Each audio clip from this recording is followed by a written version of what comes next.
Hello दोस्तों, स्वागत है आप सभी का आपके अपने इस यूट्यूब चैनल पे। दोस्तों आज हम बात करेंगे यूपी एनएचएम पेपर के आंसर की के बारे में। ये जो पेपर है वो 24 जनवरी 2021 को हो चुका है। यूपी सीएचओ का ये पेपर है जिसमें वैकेंसी निकाली गई थी 2700 प्लस और 1400 प्लस की। इसमें सीसीएच कंप्लीटेड के लिए अलग थी और जो बीएससी नर्सिंग कर रहे हैं मतलब सीसीएच जिनका नहीं हुआ है उनके लिए अलग थी। इस प्रकार से यहाँ पे अलग अलग वैकेंसीज निकाली थी और ये पेपर जो है 24 जनवरी 2021 को हो चुका है।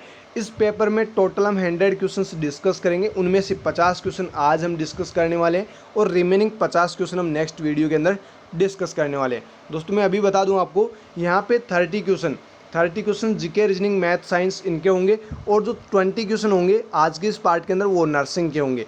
तो ये सारे के सारे क्वेश्चंस आपको पढ़ने हैं। जो डीएसएसबी की तैयारी कर रहे हैं वो भी ध्यान दें, जो एम्स की कर रहे हैं वो भी ध्यान दें, क्योंकि जीके रीजनिंग मैथ ये डीएसएसबी में सेपरेट पेपर होता है, एम्स में भी 20 क्वेश्चन पूछे जाते हैं। क्या पता है इनमें से एक आध क्वेश्चन पूछ ले तो आपका भला हो जाएगा ना।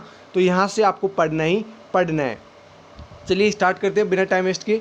यहाँ पे पहला क्वेश्चन है, 5 boys A B C D E are standing in a row. D is on right of E, B is on left of E, but on the right of A, D in on the left of C. Who is standing on the extreme right? Who is standing in the middle?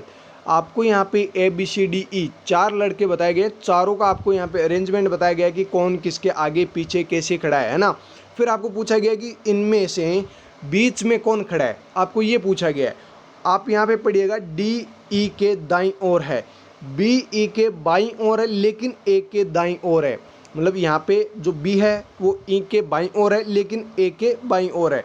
मतलब B E के बाईं ओर है और ए के भी बाईं ओर है। ये दोनों आपको कंफ्यूज करेंगे, लेकिन आप थोड़ा सा अच्छे से पढ़ना इसको। डी सी के दाईं ओर है जो एकदम दाईं ओर खड़ा है, तो बीच में कौन है ये आपको सीधा सीधा क्वेश्चन में पूछा गया है। तो दोस्तों यहाँ पे जो आपको करेक्ट आंसर करना है वो क्या करना है, आपको ऑप्शन डी, यहाँ पे आपका करेक्ट आंसर होगा ऑप्शन डी।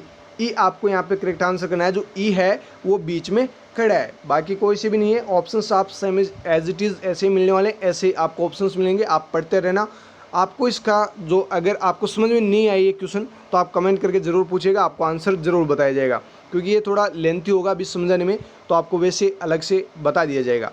नेक्स्ट क्वेश्चन देखिएगा, if T means into U means minus X means division and W means added, या आप जोड़ बोल सकते हो यहाँ पे, then will be the value of the following expression 50 into 2W20T4। इस प्रकार से आपको एक वैल्यू दी गई है और आपको यहाँ पे अलग अलग बता रखा है। जो x है उसका मतलब t का मतलब क्या है, u का मतलब क्या है, x का मतलब क्या है, w का मतलब क्या है। ये वैल्यूज़ आपको मतलब अलग अलग बता रखी है कि इनका मतलब ये आपको समझना है और इसको कैलकुलेट करना है। तो आपके सामने क्या आंसर आएगा वो आपको बताना है। दोस्तों यहाँ पे आपको कैलकुलेशन कैसे करनी है देखिए, यहाँ पे मैं आपको बताता हूँ। 50 सबसे पहले लिखिए, 50 इंटू, जो इंटू है यहाँ पे इंटू नहीं है, ये है x है ना, इंटू मत समझना, ये है x। तो x का मतलब क्या है, डिवाइडेशन, भाग है। ओके, तो भाग 2। देन w का मतलब प्लस, तो यहाँ पे प्लस लगा दीजिए। देन आपको क्या करना है 28। देन आगे क्या है t का मतलब यहाँ पे क्या है, t का मतलब यहाँ पे इंटू, तो यहाँ पे इंटू कर दीजिए और आगे क्या है 4। अब इसको आप सोल्व कीजिए, आप इसको अभी सोल्व कीजिए, आपके सामने जो आंसर आएंगे वो क्या आएंगे 137, ऑप्शन सी। ऑप्शन सी यहाँ पे आपको करेक्ट आंसर करना है। नेक्स्ट क्वेश्चन देखिए, Varun is taller than Sanjay, Vipul is taller than Varun, Krishna is also not as tall as Vipul but is taller than Varun, who is the tallest. देखिए जो वरुण है वो संजय से लंबा है और विपुल जो है वो वरुण से लंबा है, लेकिन जो कृष्ण है वो भी विपुल जितना लंबा नहीं है परंतु वरुण से लंबा है। ओके, ये आपको दिया गया। अब आपको ये पूछा है सबसे लंबा कौन है, हु इज़ द टेलेस्ट, सबसे लंबा इनमें से कौन है। 3 आपको बता रखे हैं, वरुण, संजय, कृष्णा, विपुल, ये 4 नाम आपको बता रखे हैं। चारों में से सबसे लंबा कौन है। तो दोस्तों यहाँ पे जो आपको करेक्ट आंसर करना है वो क्या करना है, ऑप्शन विपुल, ऑप्शन बी विपुल आपको यहाँ पे करेक्ट आंसर करना है। जो विपुल है वो सबसे लंबा है।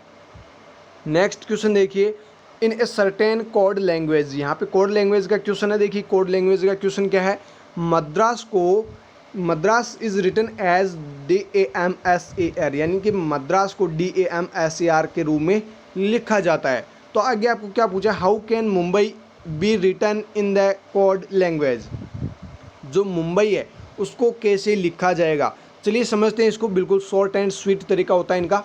देखिए सबसे पहले पढ़िए मद्रास को, मद्रास का बना है DAMSAR, तो सबसे पहले क्या आ रहा है DAM, यहाँ पे क्या आ रहा है DAM, तो पहले इसको निकालिए DAM। इसी प्रकार से इधर से निकालते जाइए MUM, क्या आ गया MUM। ओके, आगे देखिए SAR, यानी SAR, तो आगे यहाँ पे IAB, क्या लगाओगे आप IAB। अब ऑप्शन में देखिए आपको 3 ऑप्शंस या 2 option same as it is मिलेंगे MUM के, लेकिन उनमें जो आगे की कोडिंग होगी वो गलत होगी। यहाँ पे कौन सा ऑप्शन सही है, देखिए मैंने क्या बनाया है MUM IAB, कौन सा है ऑप्शन बी, तो ये आपको यहाँ पे करेक्ट आंसर करना है। ऑप्शन सेकंड आपका यहाँ पे करेक्ट आंसर होगा। बिल्कुल सीधा सिंपल जवाब होता है इनका, ऐसे क्वेश्चंस बहुत ही ईजी होते हैं, बिल्कुल आप खुद भी बना सकते हैं इनके फॉर्मूलेज कुछ भी नहीं होते हैं, बस आपको यहाँ पे देखना होता है कि DAM पहले कैसे आ रहा है, SAR कैसे आ रहा है, उसी प्रकार से इनमें से निकालते रहो, आपका आंसर सही आ जाएगा। तो यहाँ पे आपको ऑप्शन बी यहाँ पे करेक्ट आंसर करना है। यहाँ पर भी देख सकते हो करेक्ट आंसर आपका ऑप्शन बी होगा। नेक्स्ट देखिए, if in a certain code language Ramesh is written as हसीमर, यानी HSEMAR, then will be written in the language, जो रमेश है उसको HSEMAR के रूप में लिखा जाता है, तो क्रिएट को कैसे लिखा जाएगा ये आपको सीधा सीधा पूछा गया है। वही तरीका जो मैंने आपको अभी बताया है वही तरीका यहाँ पे लगाना है। देखिए यहाँ पे क्या है HSE, पहले आया HSE, क्या आया HSE, तो यहाँ पे लगा दीजिए ETA, लेकिन आपने यहाँ तक सोल्व किया तो यहाँ पे 3 ऑप्शन आ गए ETA, लेकिन अब आपको आगे भी देखना पड़ेगा। ओके, कभी कभार क्या होता है कि एक ही ऑप्शन में मिलता है ऐसा, लेकिन कभी कभार क्या होता है 3 option same as it is मिलते हैं और आगे की जो वैल्यू होती है वो चेंज कर दी जाती है। अब देखिए MAR, तो यहाँ पे लगाइए ERC, क्या लगाओगे ERC। अब ऑप्शन में देखिए कौन सा है ETA ERC, कौन सा है ETA ERC देखना है, ECR नहीं देखना है, ये गलत है, ये भी नहीं देखना है। आपको जो करेक्ट आंसर करना है वो क्या करना है ऑप्शन सी यहाँ पे आपका करेक्ट आंसर होगा। तो आपको ध्यान रखना है, बिल्कुल सीधा सिंपल जवाब है यहाँ पे, ऑप्शन सी यहाँ पे आपका करेक्ट आंसर माना जाएगा।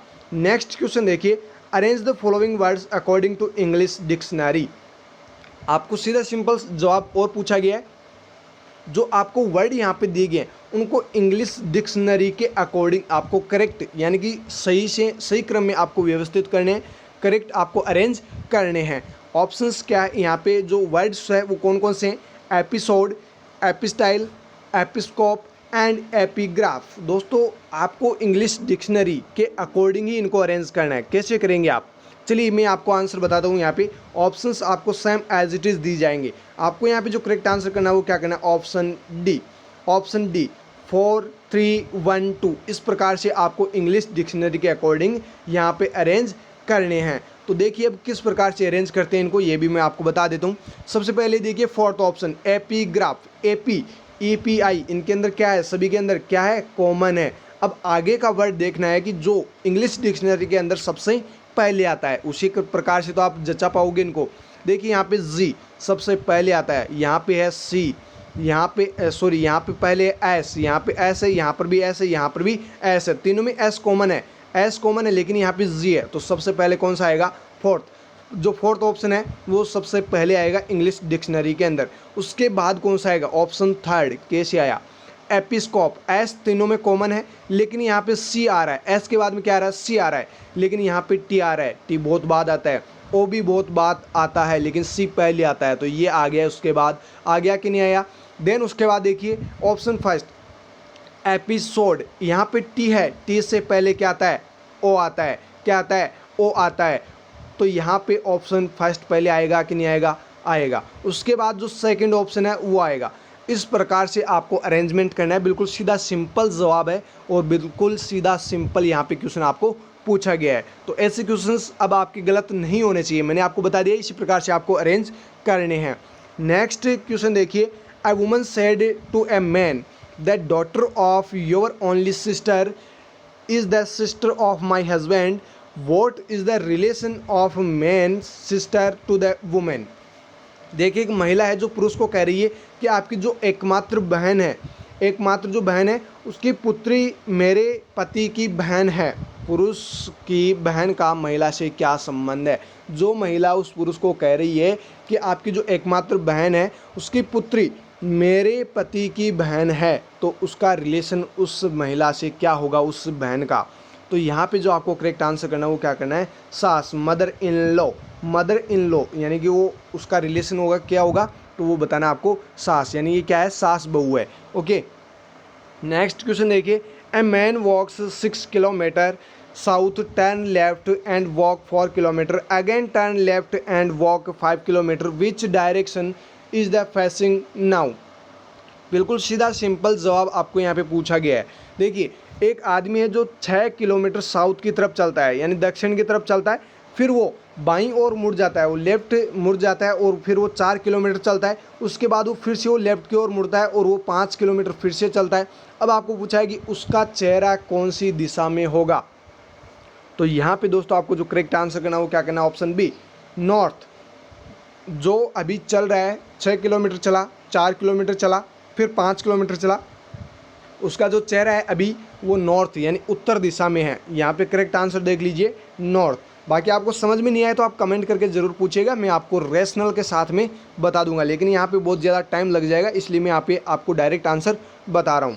नेक्स्ट क्वेश्चन देखिएगा, find the odd word that does not belong to the group, यानी कि उस विषम शब्द को खोजने आपको जो समूह से संबंधित नहीं है। ऑप्शन में आपको दिया गया है IJKL, तो आप कैसे ढूंढ पाओगे, ऐसे जब आपको वर्ड दे रखे हैं IJKL तो आप कैसे ढूंढ पाओगे विषम को। दोस्तों आपने 6वीं 7वीं 8वीं क्लास में पढ़े होंगे AEIOU, तो ये वर्ड्स आपने पढ़े होंगे, इनको क्या बोलते हैं वो तो आप मुझे कमेंट करके बता ही देंगे क्योंकि आपने पढ़ रखा है। AEIOU अगर आपने पढ़ा है तो आपको पता होगा, यहाँ से आप विषम शब्द को अच्छे से चूज कर सकते हैं, यहाँ से अलग आप कर सकते हैं। तो यहाँ पे जो आपको करेक्ट आंसर करना है, क्या आ रहा है इसके अंदर, देखिए आई आ रहा है, AEIOU के अंदर क्या आ रहा है, आई आ रहा है, तो यहाँ पे जो आई होगा वो क्या होगा, आपका करेक्ट आंसर होगा। ये क्या है, विषम है, बाकी क्या है, ये सम है। यहाँ पे आप आंसर में भी देख सकते हैं करेक्ट आंसर क्या होगा इससे, आई। तो आपको AEIOU से याद रखना है, कभी भी ऐसा क्वेश्चन पूछे तो आपको अब गलत नहीं करना है। नेक्स्ट क्वेश्चन देखिए, ऑस्ट्रिया की कैपिटल है वियना। ऑस्ट्रिया की क्या है, वियना कैपिटल है ये वियना। तो यहाँ पे अब आपको 4 ऑप्शंस दिए गए हैं, उनमें कौन सा सही है। देखिए यहाँ पे पाकिस्तान लाहौर गलत है, नेक्स्ट है इजिप्टी काहिरा, ये बिल्कुल सही है, नेक्स्ट है USA ऑरलैंडो गलत है, जर्मनी लंदन ये भी गलत है। दोस्तों यहाँ पे जो आपको करेक्ट आंसर करना है वो क्या करना है, ऑप्शन सेकंड, जो इजिप्टी है उसका काहिरा बिल्कुल यहाँ पे करेक्ट आंसर होगा। ओके, चलिए नेक्स्ट क्वेश्चन देखते हैं। यहाँ पे आपका जो करेक्ट आंसर होगा वो क्या होगा, इजिप्टी एंड काहिरा। ओके, नेक्स्ट क्वेश्चन देखिए, the Cons award is given for excellence in which field. देखिए यहाँ पे जो कॉन्स अवार्ड है वो कौन सी फील्ड में दिया जाता है, यानी कि कौन सी फील्ड में अगर वो अच्छा काम करे, उत्कृष्ट काम करे तो कौन्स अवार्ड दिया जाता है। दोस्तों यहाँ पे ऑप्शंस आपको दिए गए हैं, फिल्म्स, आप ऑप्शंस तो पढ़ते रहना। यहाँ पे जो आपको करेक्ट आंसर करना है वो क्या करना है, ऑप्शन फर्स्ट, फिल्म्स। अगर फिल्म्स हिट हो ऑल ओवर वर्ल्ड के अंदर तो उनको दिया जाता है कॉन्स अवार्ड। यहाँ पे जो 2 ऑप्शन और दिए गए हैं, जर्नलिज्म एंड लिटरेचर, इनको दिया जाता है पुलित्जर पुरस्कार। कौन सा, पुलित्जर प्राइज या पुलित्जर पुरस्कार। देखिए हो सकता है नेक्स्ट क्वेश्चन पूछा गया हो, यहाँ पे नेक्स्ट क्वेश्चन पुलित्जर पुरस्कार का ही है, अच्छी बात है। यहाँ पे देखिए नेक्स्ट क्वेश्चन में, Pulitzer prize is awarded for outstanding work in the field of.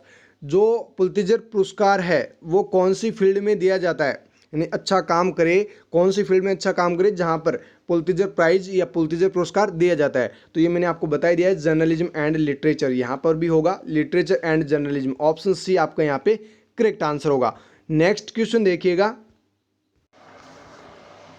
Which among the following is the smallest human chromosome. निम्नलिखित में से कौन सा मानव गुणसूत्र सबसे छोटा है, ये आपको पूछा गया है। Option same as it is आपको मिलेंगे, आपको यहाँ पे जो करेक्ट आंसर करना है वो क्या करना है, ऑप्शन डी, क्रोमोसोम 21, जो क्रोमोसोम 21 नंबर का होता है वो सबसे छोटा क्रोमोसोम माना जाता है, ये सबसे छोटा क्रोमोसोम होता है। नेक्स्ट क्वेश्चन देखिएगा, headquarter of International Labour Organization यानी ILO इज सिचुएटेड एट, जो अंतर्राष्ट्रीय श्रम संगठन है उसका मुख्यालय कहाँ पर स्थित है, ये आपको पूछा गया है। तो यहाँ पे ऑप्शंस आपको सेम एज इट इज मिलेंगे, जो आपको करेक्ट आंसर करना है वो क्या करना है, ऑप्शन सी जिनेवा में। कहाँ पर है ILO का, जिनेवा के अंदर। जो ILO है, जो अंतर्राष्ट्रीय श्रम संगठन है उसका मुख्यालय है जिनेवा के अंदर, और WHO का भी मुख्यालय कहाँ पे है, जिनेवा के अंदर। WHO 1948 में एस्टैब्लिश हुआ था, ये भी आप ध्यान रखिएगा। नेक्स्ट क्वेश्चन देखिएगा, the centre for cellular and molecular biology situated at, ये यहाँ पे क्वेश्चन आपको पूछा गया है, जो centre of cellular and molecular biology है वो कहाँ पर स्थित है, यानी कोशीय एवं आणविक जीव विज्ञान का केंद्र कहाँ पर स्थित है, ये आपको पूछा गया है। Option same as it is है, यहाँ पे जो आपको करेक्ट आंसर करना है वो क्या करना है, ऑप्शन सी। ऑप्शन सी यहाँ पर भी करेक्ट आंसर करना है, हैदराबाद। हैदराबाद में है कोशीय एंड आणविक जीव विज्ञान का केंद्र। नेक्स्ट क्वेश्चन देखिएगा, द चामेरा बांध, Chamera dam is located in which state या UT, यहाँ पे देखिए कौन से केंद्र शासित प्रदेश में स्थित है चामेरा बांध, या फिर कौन से राज्य के अंदर स्थित है चामेरा बांध। तो यहाँ पे देखिए ऑप्शंस आपको सेम एज इट इज मिलेंगे, यहाँ पे जो करेक्ट आंसर करना है वो क्या करना है आपको, ऑप्शन सी। यहाँ पर भी ऑप्शन सी आपको करेक्ट आंसर करना है, हिमाचल प्रदेश में है चामेरा बांध। ओके, नेक्स्ट क्वेश्चन देखिएगा, which port is known as queen of Arabian sea, यानी किस बंदरगाह को अरब सागर की रानी के रूप में जाना जाता है। बहुत ही अच्छे क्वेश्चन से जीके के बाय द वे कभी पूछ लिए जाए तो आपको बताना है और आपको याद भी रखना है। जो क्वीन ऑफ अरेबियन सी है उसे मतलब कौन से बंदरगाह को अरब सागर की रानी के रूप में जाना जाता है, कौन सा बंदरगाह है वो, यहाँ पे ऑप्शंस आपको ऐसे मिलेंगे। यहाँ पर भी आपको करेक्ट आंसर करना है ऑप्शन सी। बार बार ऑप्शन सी वाले यहाँ पे 4 क्वेश्चंस कंटिन्यू आ चुके हैं। ऐसा नहीं है कि option C option C option C करके आ जाएंगे सही हो जाएंगे, आपको वहाँ पे ऐसा नहीं करना है। ऑप्शंस आपको डिफरेंट मिल सकते हैं। यहाँ पे जो कोच्चि बंदरगाह है उसको अरब सागर की रानी के रूप में जाना जाता है, ये आपको ध्यान में रखना है। नेक्स्ट क्वेश्चन देखिएगा, who among the following has discovered X-ray, जो एक्सरेज है उसके खोज निम्नलिखित में से किसने की थी, ये आपने 10वीं 11वीं में भी पढ़ लिया होगा। तो यहाँ पे देखिए ऑप्शंस आपको एज इट इज़, यहाँ पे जो करेक्ट आंसर करना है वो भी क्या करना है, ऑप्शन सी। ये देखिए 5 कंटिन्यू सी के आंसर यहाँ पे आ चुके हैं। ऑप्शन सी आपको यहाँ पे करेक्ट आंसर करना है, WC रोंजन। जो रैंटगेन है WC, उन्होंने डिस्कवर किया था एक्सरे को। नेक्स्ट क्वेश्चन देखिएगा, who among the following founded national Herald, जो नेशनल हेराल्ड है उसकी स्थापना निम्नलिखित में से किसने की थी। यहाँ पे ऑप्शंस दिए हुए हैं, अच्छे अच्छे नेताओं के नाम दिए हुए हैं। तो यहाँ पे आपको जो करेक्ट आंसर करना है वो क्या करना है, जवाहरलाल नेहरू। फिर से सी, ऑप्शन सी यहाँ पे फिर से आपका करेक्ट आंसर माना जाएगा। नेक्स्ट क्वेश्चन देखिएगा, who among these has been honoured with the 2020 Asia game changer award, इनमें से किसे 2020 एशिया गेम चेंजर पुरस्कार से सम्मानित किया गया है। ये चारों खिलाड़ी है, जिनमें से कौन सा वो खिलाड़ी है जिसे गेम चेंजर अवार्ड के रूप में सम्मानित किया था 2020 के अंदर। Option same as it is, यहाँ पे जो आपको करेक्ट आंसर करना है वो क्या करना है, यहाँ पर भी आपको करेक्ट आंसर करना है ऑप्शन सी। ऑप्शन सी यहाँ पे आपको करेक्ट आंसर करना है, यानी विकास खन्ना को 2020 में एशिया गेम चेंजर का अवार्ड दिया गया था। नेक्स्ट क्वेश्चन देखिएगा, पुस्कस award is associated with the game of, जो पुस्कस अवार्ड है, जो पुस्कस पुरस्कार है वो कौन से खेल से जुड़ा हुआ है। ऑप्शंस आपको मिले हैं यहाँ पे, फुटबॉल, क्रिकेट, बैडमिंटन, टेनिस। यहाँ पे जो आपको करेक्ट आंसर करना है वो क्या करना है, ऑप्शन ए, फुटबॉल से जुड़ा हुआ है पुस्कस अवार्ड। ओके, ध्यान रखिएगा, फ्यूचर में कभी भी पूछा जा सकता है। नेक्स्ट क्वेश्चन देखिएगा, Chetan Chauhan who is passed away recently was the former player of which sports। देखिए जो चेतन चौहान है वो अभी अभी उनका कुछ दिनों पहले निधन हो गया था 2020 में। तो वो किस खेल से संबंधित थे या कौन से खेल से वो पूर्व खिलाड़ी थे, ये आपको बताना था। ऑप्शंस में आपको दिया गया है, यही same as it is options आप पढ़ते रहिएगा। आपको यहाँ पे जो करेक्ट आंसर करना है वो क्या करना है, ऑप्शन बी, क्रिकेट, जो चेतन चौहान थे जो 2020 में जिनका निधन हो गया है, वो किस खेल से संबंधित थे? क्रिकेट से। नेक्स्ट क्वेश्चन देखिए, which institute has developed the first ICMR approved mobile RT-PCR lab? देखिए बहुत ही अच्छा क्वेश्चन है, बहुत ही अच्छा क्वेश्चन है। ये पूछा जा सकता है आपको कि निम्न में से कौन सा वो संस्थान है जिसने पहला ICMR अनुमोदित मोबाइल RT-PCR प्रयोगशाला विकसित की है। मतलब जो मोबाइल OPD वगैरह आपने देखी होगी, मतलब वैन के अंदर ये सारा काम होता है। वो जो वैन होती है, जो आप ये से मान लीजिए कि बस की तरह ही होती है वो, लेकिन मोबाइल वैन होती है जिसके अंदर RT-PCR जो है वहीं पर पूरी टेस्टिंग वगैरह हो सकती है। तो कौन सी मतलब फर्स्ट ICMR इंस्टीट्यूट है जिसने ये जो मोबाइल RT-PCR लैब है वो विकसित की है? तो यहाँ पे जो आपको करेक्ट आंसर करना था वो क्या करना था? IISC बेंगलोर। यहाँ पे जो ऑप्शन डी है आपका ये करेक्ट आंसर माना जाएगा। फर्स्ट ICMR अप्रूव्ड जो मोबाइल RT-PCR लैब थी वो किसने डेवलप की थी? IISC बेंगलोर ने। नेक्स्ट क्वेश्चन देखिएगा, हु लॉन्च्ड ऑपरेशन समुद्र सेतु?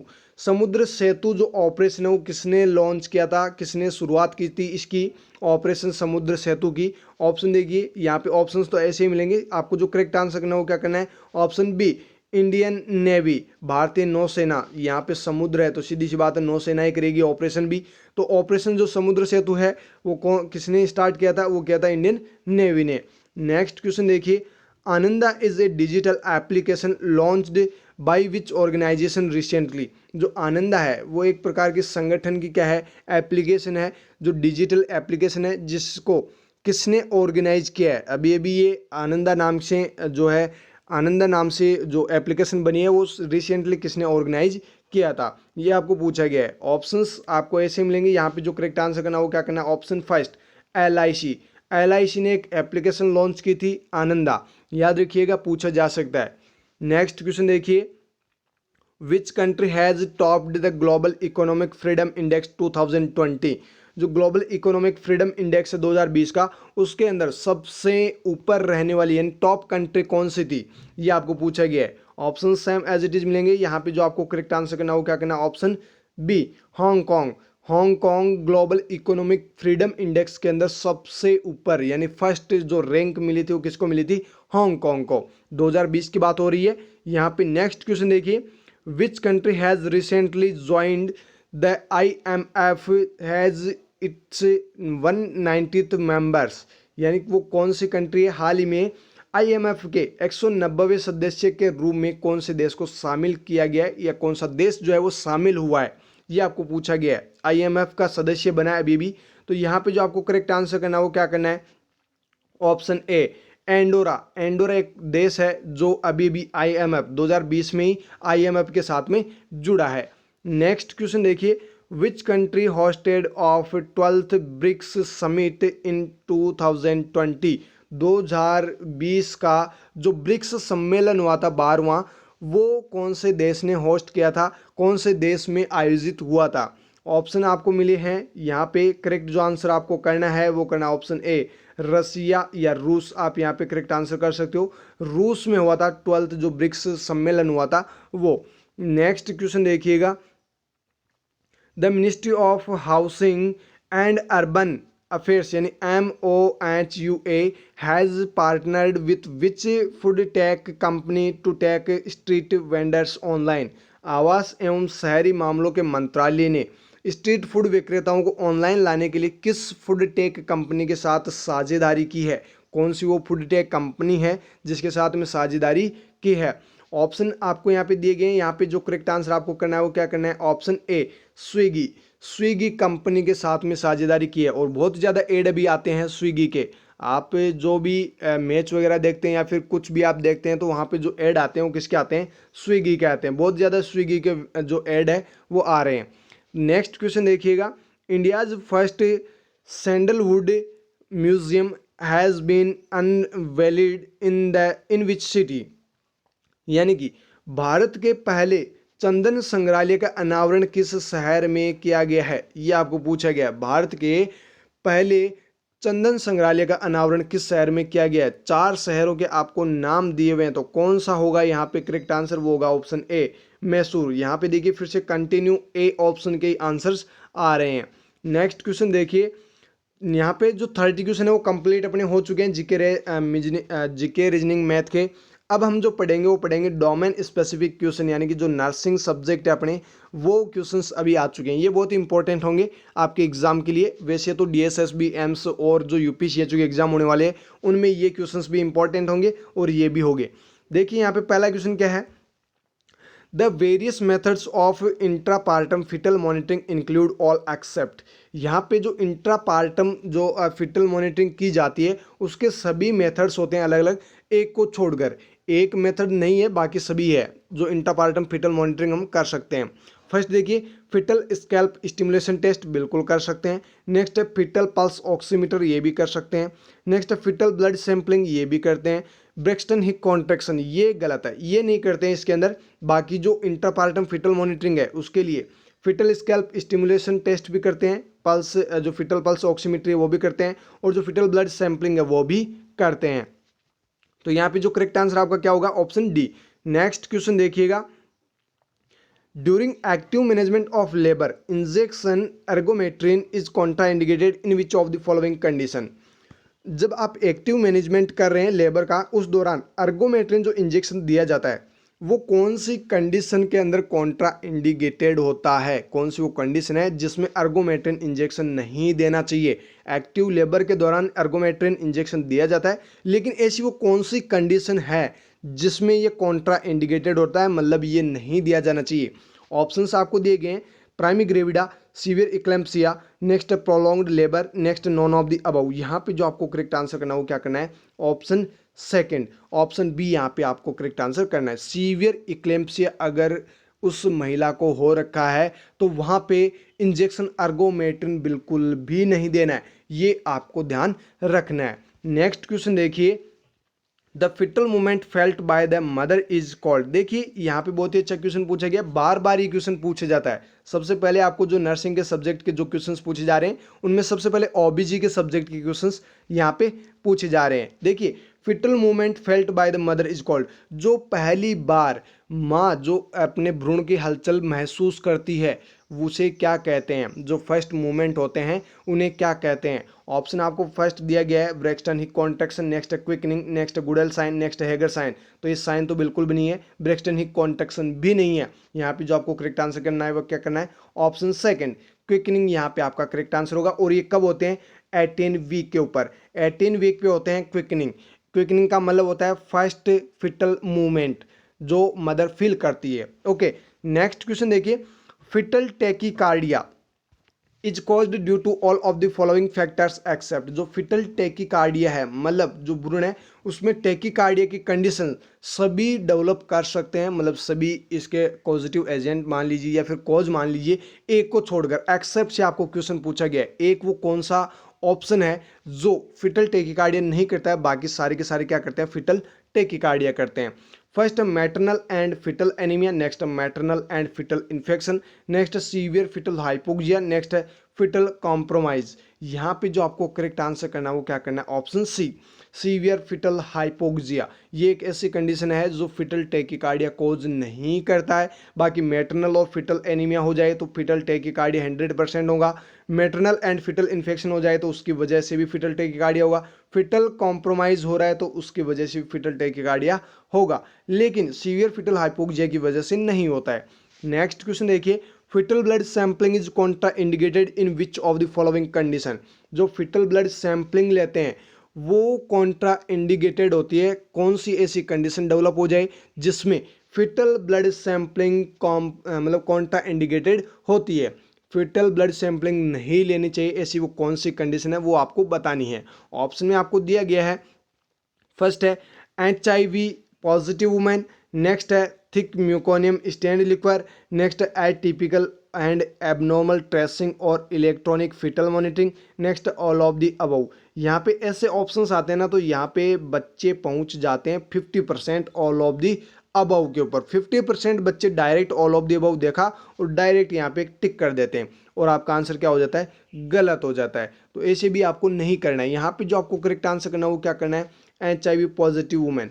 अगर महिला HIV पॉजिटिव है तो उसमें फिटल ब्लड सैंपलिंग नहीं लेनी है।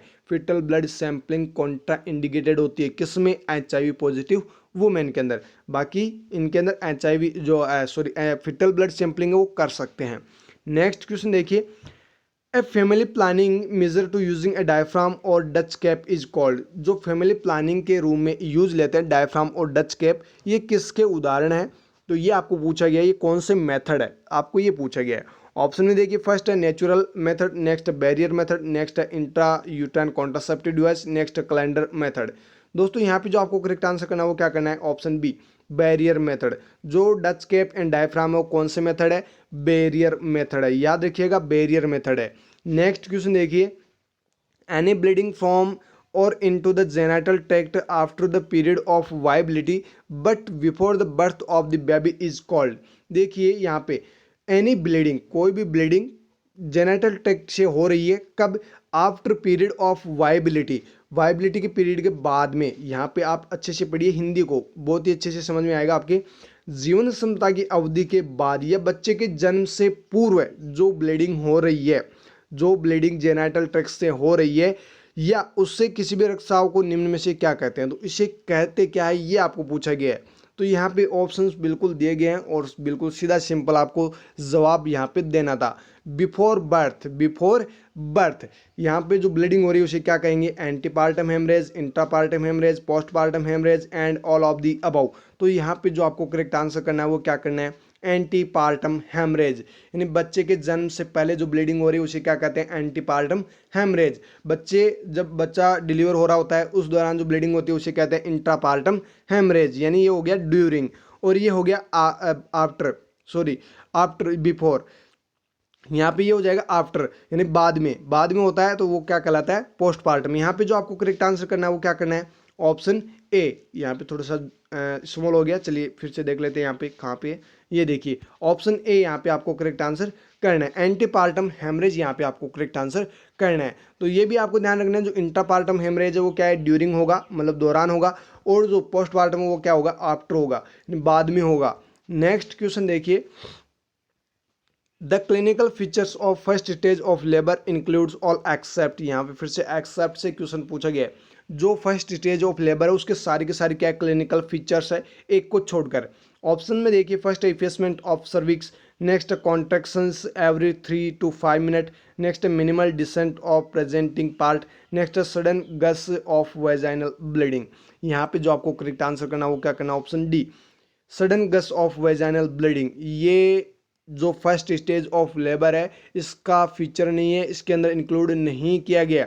बाकी इफेसमेंट ऑफ सर्विक्स ये भी होता है, कॉन्ट्रैक्शंस प्रत्येक 3 से 5 मिनट के अंदर आते हैं, ये भी सही है। Minimal descent of presenting part, जो प्रेजेंटिंग पार्ट है वो थोड़ा बहुत नीचे भी खिसकता रहता है। तो ये सारे के सारे क्या है, क्लिनिकल फीचर फर्स्ट स्टेज के। नेक्स्ट क्वेश्चन देखिएगा, क्राउनिंग अकर्स इन। देखिए जो क्राउनिंग है वो कब होती है, क्राउनिंग कब होती है। ऑप्शन में आपको दिया गया, first stage of labour, next है second stage of labour, next third stage of labour, next fourth stage of labour. तो यहाँ पे जो आपको करेक्ट आंसर करना है वो क्या करना है, option second, option B second stage of labour. Second stage of labour के दौरान होती है क्राउनिंग। ओके, यहाँ पे ओबीजी के फिर से एक क्वेश्चन हो सकता है। यहाँ पे देखिए 9 क्वेश्चन थे जो ओबीजी के अभी हो चुके हैं। अब देखिए इम्यूनिटी से क्वेश्चन पूछा गया है। क्वेश्चन देखिए क्या है, the immunity an individual develops after acquiring an infection is called. बिल्कुल सीधा सिंपल आपको क्वेश्चन पूछा गया है कि किसी पर्सन को इन्फेक्शन हुआ उसके बाद में कोई इम्यूनिटी डेवलप हुई है तो उस इम्यूनिटी को क्या कहते हैं। तो यहाँ पे ऑप्शन में दिया गया, first active immunity, next passive immunity, next herd immunity, next all of the above. मैं क्या बोल रहा हूँ, ऑल ऑफ द अबव। यहाँ पे जब भी स्टूडेंट्स देखना तो यहाँ पे 50% तो डायरेक्ट यहाँ पे ऑल ऑफ द अबव पे क्लिक कर देते हैं और उनका आंसर गलत हो जाता है। आपको ऐसा बिल्कुल भी नहीं करना है। ऑल ऑफ द अबव बहुत सारे क्वेश्चंस में आपको दिया जाता है, लेकिन वो कभी कभार आपको गलत आंसर करवाने के लिए भी दिया जाता है। दोस्तों यहाँ पे जो आपको करेक्ट आंसर करना है वो क्या करना है, ऑप्शन फर्स्ट एक्टिव इम्यूनिटी। यदि किसी पर्सन को संक्रमण होता है या इन्फेक्शन होता है उसके बाद में जो इम्यूनिटी उसमें डेवलप होती है वो कहलाती है एक्टिव इम्यूनिटी। नेक्स्ट क्वेश्चन देखिए, the equipment used to carry small quantities of vaccine for outreach program is called। बाहरी कार्यक्रम हेतु छोटी मात्रा में टीके ले जाने के लिए उपयोग किए जाने उपकरण को क्या कहते हैं।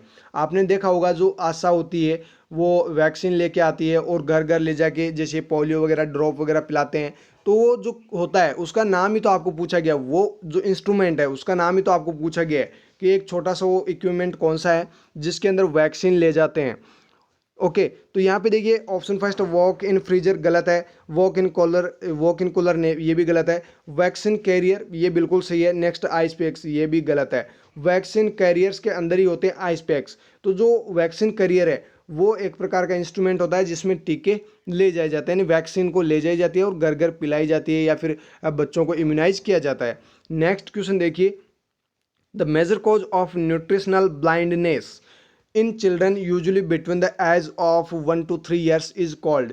देखिए जो भी बच्चे होते हैं जिनमें न्यूट्रिशनल ब्लाइंडनेस डेवलप होती हैं उनकी एज आपको बता रखी है, एज 1 से 3 साल है।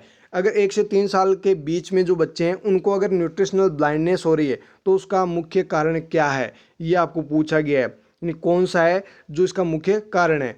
देखिए ऑप्शन में फर्स्ट आपको जीरोप्थेल्मिया, नेक्स्ट है नाइट ब्लाइंडनेस, नेक्स्ट है नाइट ब्लाइंडनेस, नेक्स्ट है नॉन ऑफ दी अबव। यहाँ पे जो आपको करेक्ट आंसर करना है वो क्या करना है, जीरोप्थेल्मिया। विटामिन ए की डेफिशिएंसी से होने वाली डिजीज कंडीशन है जीरोप्थेल्मिया। तो ये जो जीरोप्थेल्मिया है वो मोस्टली अगर ब्लाइंडनेस, न्यूट्रिशनल ब्लाइंडनेस अगर बच्चों में देखी जाती है 1 से 3 साल तक के बच्चों में तो वो कहलाती है xerophthalmia. Okay, next sorry, next question देखिए, the poisoning caused due to injection of foods contaminated by living bacteria is all except. यानी जीवित जीवाणुओं द्वारा दूषित खाद्य पदार्थों के अंतर्ग्रहण के कारण होने वाली विषाक्तता सभी है, एक को छोड़कर। जो भी लाइव बैक्टीरियाज होते हैं जो फूड कंटामिनेटेड करते हैं अगर उनको इंजेस्ट कर ले तो उसकी वजह से पॉइजनिंग हो सकती है, सभी की वजह से हो सकती है एक को छोड़कर। एक वो कौन सा बैक्टीरिया है जिसकी वजह से नहीं होती है। ऑप्शन में देखिए फर्स्ट है salmonella poisoning, next staphylococcus poisoning, next botulism, next chemical poisoning. यहाँ पे जो आपको करेक्ट आंसर करना हो क्या करना है, option D chemical poisoning.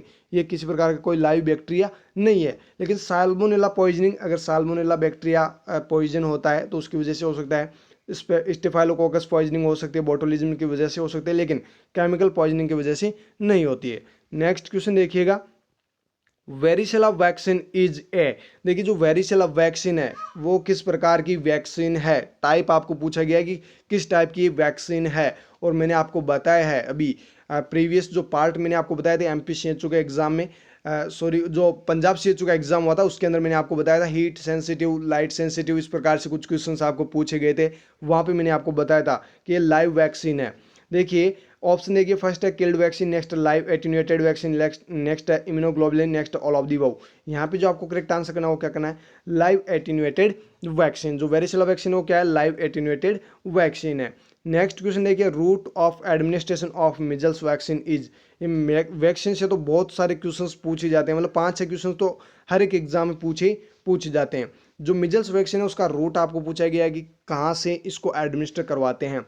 First देखिए intradermal, next subcutaneous, next intramuscular, next oral. यहाँ पे जो आपको करेक्ट आंसर करना है वो क्या करना है, ऑप्शन सेकंड सबक्यूटेनियस। जो मिजल्स की वैक्सीन है वो सबक्यूटेनियसली एडमिनिस्टर की जाती है। नेक्स्ट क्वेश्चन देखिए, the incubation period of mumps is. जो मम्प्स है उसका इंक्यूबेशन पीरियड आपको पूछा गया है। ऑप्शन में आपको दिया गया first 0 to 1 week, next 1 to 2 week, next 2 to 4 week, next 5 to 8 week. यहाँ पे जो करेक्ट आंसर आपको करना है वो क्या करना है, ऑप्शन सी 2 to 4 वीक। 2 से 4 सप्ताह का इंक्यूबेशन पीरियड किसका होता है, मम्प्स का। ओके, नेक्स्ट क्वेश्चन देखिएगा, the anti viral drug used to treat influenza is. जो इन्फ्लुएंजा है उसको ठीक करने के लिए कौन सी एंटी वायरल ड्रग यूज ली जाती है। ऑप्शन में देखिए फर्स्ट है एसाइक्लोवीर, नेक्स्ट ओसेल्टामिवीर, नेक्स्ट है इम्यूनोवीर, नेक्स्ट जिडोविडिन। दोस्तों यहाँ पे जो आपको करेक्ट आंसर करना है वो क्या करना है, ऑप्शन सेकंड ओसेल्टामिवीर। जो ओसेल्टामिवीर है वो एंटीवायरल ड्रग है जो इन्फ्लुएंजा के रूप में यूज में ली जाती है। नेक्स्ट यहाँ पे क्वेश्चन देखिए, the vaccine preventable disease that are caused by droplet infection are all except. देखिए यहाँ पे क्वेश्चन में क्या पूछा है, छोटी बूंद संक्रमण के कारण होते रोगों को जो टीके से रोकने योग्य है वह सभी है, एक को छोड़कर, सिवाय, मतलब एक्सेप्ट यहाँ पे पूछा गया है सभी वैक्सीन प्रिवेंटेबल डिजीज, यानी कि जो वैक्सीन प्रिवेंटेबल डिजीज है सभी है एक को छोड़कर। जो ड्रॉपलेट इन्फेक्शन है, मतलब सारे के सारे ड्रॉपलेट इन्फेक्शन है जिनको वैक्सीन से हम कंट्रोल कर सकते हैं, एक को छोड़कर जो ड्रॉपलेट इन्फेक्शन नहीं है। यहाँ पे देखिए ऑप्शन फर्स्ट है मेनिंगोकोकल मेनिंजाइटिस, नेक्स्ट वुफिंग कफ, नेक्स्ट डिप्थीरिया, नेक्स्ट पोलियो। जो 3 ऑप्शन दिए गए ABC, ये तीनों क्या है, ड्रॉपलेट इन्फेक्शन है। यहाँ पे ऑप्शन डी जो है पोलियो, ये ड्रॉपलेट इन्फेक्शन नहीं है। वैक्सीन तो इसकी भी है लेकिन ये ड्रॉपलेट इन्फेक्शन नहीं है। तो यहाँ पे जो करेक्ट आंसर आपको करना था वो क्या करना था, ऑप्शन डी पोलियो। पोलियो आपको यहाँ पे करेक्ट आंसर करना है। नेक्स्ट क्वेश्चन देखिए, second last question, which of the following is a blood borne disease. आपको यहाँ पे पूछा गया निम्नलिखित में से कौन सी एक ब्लड बॉर्न डिजीज कंडीशन है। ऑप्शन देखिए, फर्स्ट है ए, नेक्स्ट सी, नेक्स्ट ई, नेक्स्ट है ऑल ऑफ द अबव। देखिए ऑल ऑफ द अबव बार बार डाला जा रहा है, मतलब बच्चों को कंफ्यूज किया जा रहा है और गलत आंसर उनसे करवाया जा रहा है। लेकिन यहाँ पे आपको जो करेक्ट आंसर करना है वो क्या करना है, option C, sorry option B, hepatitis C आपको यहाँ पे करेक्ट आंसर करना है। हेपेटाइटिस सी जो है वो होती है ब्लड बॉर्न डिजीज कंडीशन। बाकी जो ए और ई है, ए और ई ये होते हैं फिक्को ओरल रूट्स हैं। किससे होते हैं, फिक्को ओरल रूट से। ये भी आपको ध्यान रखना है, ए और ई फिक्को ओरल रूट से होने वाली डिजीज कंडीशन है। नेक्स्ट क्वेश्चन देखिए, लास्ट क्वेश्चन आज की इस वीडियो का, in children with diarrhoea the main aim of ORS therapy is to. जो बच्चे होते हैं जिनको डायरिया हो जाता है, मतलब दस्त वगैरह लग जाते हैं, तो उनमें जब ORS थेरेपी देते हैं तो उसका उद्देश्य क्या है, हम ORS थेरेपी ही क्यों देते हैं उनको, है ना, ये आपको पूछा गया। ऑप्शन देखिए, फर्स्ट है prevent dehydration, next reduce mortality, next to correct water and electrolyte deficit, next all of the above. दोस्तों यहाँ पे जो आपको करेक्ट आंसर करना है वो क्या करना है, option D all of the above. यहाँ पे आपको ऑल ऑफ द अबव करना है, मतलब डिहाइड्रेशन को प्रिवेंट करने के लिए भी काम में लेते हैं, रिड्यूस मॉर्टेलिटी मृत्यु दर को कम करने के लिए, और जो पानी और इलेक्ट्रोलाइट की जो कमी हुई है उसको मेंटेन करने के लिए, उसको वापस बैलेंस लाने के लिए ORS थेरेपी डायरिया के अंदर दी जाती है। दोस्तों ये थे हमारे 50 क्वेश्चंस जो आज के इस पार्ट के अंदर हो चुके हैं। जो रिमेनिंग 50 क्वेश्चंस बच गए हैं वो नेक्स्ट पार्ट के अंदर आपको मिल जाएंगे बहुत जल्द। तो आपको वो वीडियो भी कंप्लीट देखना है, ये तो आपने देख ही लिया है, और अपने दोस्तों को शेयर जरूर कर देना है ताकि वो भी अपनी तैयारी घर बैठे कर सके। फिर मिलेंगे दोस्तों नई वीडियो के साथ, तब तक आप हमारे साथ बने रहिएगा। Thank you so very much.